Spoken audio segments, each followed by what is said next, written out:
नमस्कार, तुमचं पूनम बेसिक रेसिपीजमध्ये पुन्हा एकदा खूप खूप मनापासून स्वागत आहे. तर आज आपण उन्हाळा विशेष एक रेसिपी बघणार आहोत. तर बाजारामध्ये येणारे ताजे गोड आंबे वापरून आज आपण इथे थंड थंड मस्त मँगो फ्रूट कस्टर्ड बनवलं आहे. याआधी तुम्ही भरपूरदा फ्रूट कस्टर्ड बनवून खाल्लं असेल. एकदा असं मँगो कस्टर्ड करून नक्की बघा. चला मग रेसिपीला सुरुवात करूयात. त्यासाठी कढईमध्ये 2 छोटे चमचे इतकं पाणी घ्यायचं. पाणी का घ्यायचं तर दूध आपलं कढईला लागू नये म्हणून शक्यतो असं पाणी लावून कढईमध्ये दूध ओतायचं, म्हणजे कढईला ते खाली लागत नाही. यामध्ये अर्धा लिटर दूध टाकायचं आहे. रेग्युलर दूध गरम करतो त्या पद्धतीने सुरुवातीला दूध गरम करायचं. बघा, दूध वरती यायला लागलं की चमच्याने ते एकदा असं ढवळून घ्यायचं आहे. आणि मग यामध्ये मी पाव कप साखर आणि वरतून एक मोठा चमचा भरून साखर टाकली आहे. साखरेचं प्रमाण तुमच्या आवडीनुसार कमी अधिक करू शकतात. फक्त साखर मेल्ट होईल इतपतच आपल्याला हे दूध उकळवून घ्यायचं आहे. एकीकडे ही साखर मेल्ट होते तोपर्यंत आपण स्लरी तयार करणार आहोत कस्टर्डची. त्यासाठी वाटीमध्ये मी अर्धा वाटी इतकं रूम टेम्परेचरचं दूध घेतलं आहे. त्यामध्ये व्हॅनिला फ्लेवरचं 2 चमचे आपल्याला कस्टर्ड पावडर टाकायची आहे आणि याची स्लरी तयार करायची आहे. तर अशी स्लरी तयार करताना कधीही रूम टेम्परेचरचं किंवा गार दुधाचाच वापर करा, म्हणजे गिठोळ्या होत नाही. गरम दुधामध्ये कस्टर्ड पावडर टाकली तर तिच्या गिठोळ्या होतात.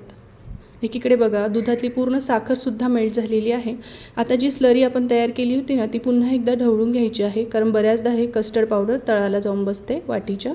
आणि एकीकडे चमच्याने दूध ढवळत राहायचं आणि वरतून आपल्याला ही अशी स्लरी टाकून घ्यायची आहे. आता हे दूध आपल्याला पुढील 5-6 मिनटासाठी व्यवस्थित शिजवून घ्यायचं आहे. तर हे जे आपण कस्टर्डचं मिश्रण दुधाचं केलं आहे ते खूप घट्टही ठेवायचं नाही आहे आणि खूप पातळही करायचं नाही आहे. तोपर्यंत तुम्हाला एक निवेदन आहे, तुम्ही अजून माझ्या चॅनलला सबस्क्राईब केलं नसेल तर नक्की सबस्क्राईब करा आणि बेल आयकॉनवर क्लिक करा. तर या ठिकाणी चमच्याच्या बॅक साईडला तुम्ही बघू शकता असं कोटिंग होतं आहे, म्हणजे आपलं इथे हे दूध शिजून रेडी झालेलं आहे. आता रूम टेम्परेचरवर आधी हे दूध आपल्याला गार करायचं आहे. ज्यावेळी दूध गार होत असतं तेव्हा मध्ये मध्ये चमच्याने 2-3 वेळेस आपल्याला हे असं ढवळून घ्यायचं आहे, म्हणजे दुधावर साय तयार होत नाही. आणि पूर्णपणे रूम टेम्परेचरवर गार झालं की 1 तासासाठी तुम्ही हे फ्रीजमध्ये गार करायला ठेवू शकतात. तर 1 तासानंतर फ्रीजमधून मी हे काढून घेतलेलं आहे. आता आपण यामध्ये 1 वाटीभर किंवा एक मोठा हापूस आंब्याचा रस काढून घेतलेला आहे. तर हा रस करताना यामध्ये साखर किंवा दूध पाण्याचा वापर करायचा नाही. घट्टसर असाच आपल्याला यामध्ये आंब्याचा रस टाकायचा आहे. जर तुम्ही यामध्ये पातळ आंब्याचा रस टाकला तर मग हे कस्टर्ड पातळ होतं, त्यामुळे घट्ट आंब्याचा रस शक्यतो घ्या. तुम्ही बघू शकता छान आपला हा आंब्याचा रस यामध्ये मिक्स झाल्यानंतर रंग किती छान आला आहे. आता यामध्ये एक छोटी वाटी भरून आंब्याचे छोटे काप टाकायचे आहे. यामध्ये मी पपई टाकली आहे. एक छोटी वाटी भरून द्राक्षाचे काप टाकले आहे. एक छोटी वाटी भरून डाळिंब टाकलं आहे.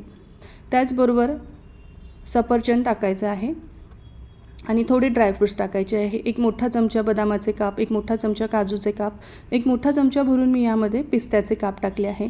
त्याचबरोबर एक मोठा चमचा भरून मी इथे टुटी फ्रुटी टाकली आहे. टुटी फ्रुटी टाकणं ऑप्शनल आहे, पण ड्रायफ्रूट्स अवश्य टाका यामध्ये, त्याने चव खूप छान येते. तुमच्या आवडीचे कुठलेही यामध्ये तुम्ही फ्रूट्स ॲड करू शकतात, किंवा यातलं एखादं फ्रूट तुम्हाला आवडत नसेल तर स्किप करा, पण आंबा मात्र आवर्जून टाका.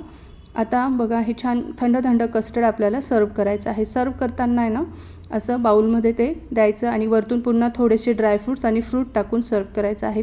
तर तुम्हीसुद्धा असं उन्हाळ्यामध्ये मँगो कस्टर्ड एकदा आवर्जून करून बघा आणि रेसिपी आवडली तर कमेंट करून सांगा. माझा हा व्हिडिओ तुमच्या मित्रमैत्रिणींसोबतसुद्धा तुम्ही शेअर करू शकतात. व्हिडिओ पाहिल्याबद्दल तुमचे मनापासून खूप खूप धन्यवाद.